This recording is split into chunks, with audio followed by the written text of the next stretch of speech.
వంటలకు ఇంతకంటే స్వచ్ఛమైన గానుగ నూనె మరెక్కడా దొరకదు. SRV naturals. ఆర్డర్స్ కై స్క్రీన్ పై నెంబర్ కి కాల్ చేయండి. విదేశీ విద్యార్థులే టార్గెట్ గా కిర్గిజిస్తాన్ లో అల్లర్లు చెలరేగా. భారతీయ విద్యార్థులతో పాటు పాకిస్తాన్, బంగ్లాదేశ్ విద్యార్థులను టార్గెట్ చేస్తూ లోకల్ స్టూడెంట్స్ ఈ దాడులకు పాల్పడుతున్నారు. దాడులు చేస్తున్న వారిలో ఎక్కువ మంది కిర్గిజిస్తాన్ కు చెందిన విద్యార్థులు ఉన్నట్టుగా తెలుస్తోంది.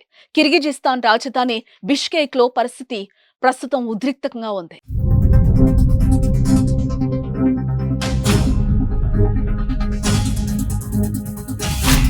కిర్గిజిస్తాన్ రాజధాని బిష్కేక్ లో ఓ హాస్టల్ దగ్గర జరిగిన గొడవ ఈ అల్లర్లకు కారణమని తెలుస్తోంది.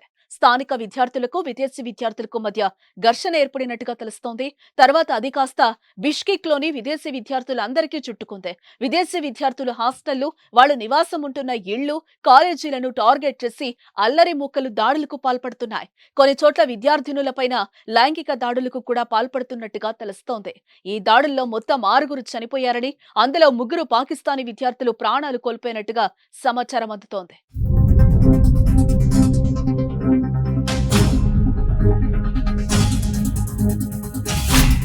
ఇండియా నుంచి కిర్గిజిస్తాన్ లో దాదాపు 14,500 మంది విద్యార్థులు చదువుకుంటున్నారు.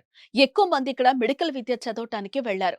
భారత్ తో పోలిస్తే ఇక్కడ మెడికల్ ట్యూషన్ ఫీజు తక్కువ. ఇక్కడ నుంచి కొన్ని ప్రత్యేక ఏజెన్సీలు విద్యార్థులను అక్కడికి తరలించి హాస్టళ్లు, ప్రత్యేక వసతి గృహాలు ఏర్పాటు చేస్తున్నాయి. అనూహ్యంగా ఇప్పుడు అల్లర్లు చెలరేగటంతో కిర్గిజిస్తాన్ రాజధాని ఇప్పుడు అల్లకల్లోలంగా మారింది. నిన్న రాత్రి వీధుల వెంట గుంపులుగా చేరిన స్థానికులు ఎక్కడ విదేశీ విద్యార్థులు కనిపించినా దాడులు చేస్తున్నట్టుగా తెలుస్తోంది. అల్లర్లను అదుపు చేయడానికి స్థానిక పోలీసులు ప్రయత్నాలు చేస్తున్నట్టుగా తెలుస్తోంది. కిర్గిజిస్తాన్ అల్లర్లపైన భారత విదేశాంగ శాఖ అప్రమత్తమైంది. విద్యార్థులు హాస్టల్ గదులు, ఇళ్లను వదిలి బయటకు రావద్దని సమాచారం జారీ చేసింది. కిర్గిజిస్తాన్ లో ఉన్న భారత విద్యార్థుల భద్రత కోసం అక్కడి ప్రభుత్వంతో చర్చలు జరుపుతున్నట్టుగా ప్రకటించింది. కిర్గిజిస్తాన్ లో ఉన్న భారతీయ విద్యార్థులు అక్కడి ఎంబసీతో టచ్ లో ఉండాలని విదేశాంగ శాఖ మంత్రి జయశంకర్ తెలిపారు. ఇప్పటికే కిర్గిజిస్తాన్ లో ఉన్న భారత రాయబార కార్యాలయం హెల్ప్ లైన్ ని ఏర్పాటు చేసింది.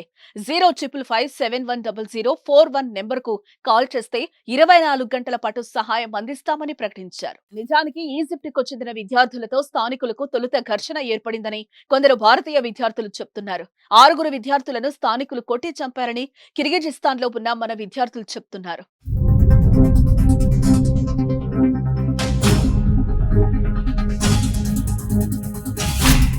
సుమన్ టీవీలో మీ పర్సనల్ అండ్ బిజినెస్ ప్రమోషన్స్ కోసం కింది నెంబర్కి కాంటాక్ట్ చేయండి.